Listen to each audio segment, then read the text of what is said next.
The exhibit was really created to allow for healing. The tornado was months ago, but those wounds are still open, they're still fresh. These pieces are going to bring up many different emotions in many different people. For some, it triggers something. It allows the emotion to surface. We had a visitor who came slightly unwillingly because she was afraid of what she might see and how she might react. And she ended up crying, but also saying that this was the first time she'd been able to cry about it and knew that that was good for her own healing. Some of the strongest pieces in this exhibit are by people who don't consider themselves artists, but they felt compelled to do something, to make something. I've never done anything like this ever. I've never put anything in a show. I just felt like this is something I had to do.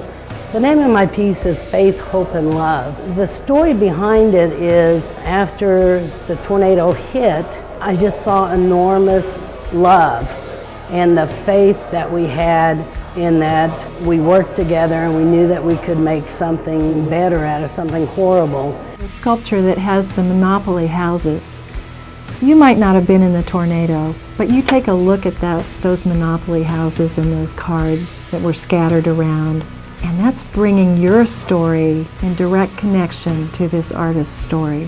You're going to have a better imagining of what it would be like to go through something like that. There's a piece here from a person who works at Home Depot who collected pieces from that facility, and that was a major scene of destruction.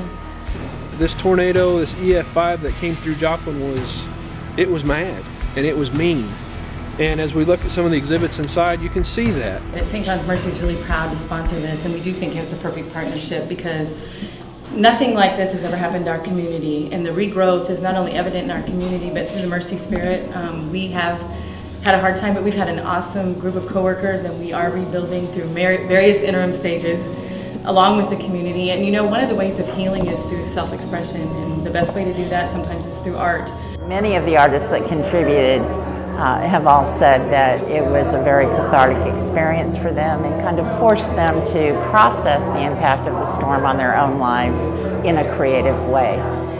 This exhibit seems to really connect people. It doesn't matter if they were tornado survivors, if they were right here on the spot. Through this artwork, you're going to get a feel of it. You're going to be connected to the people of Joplin.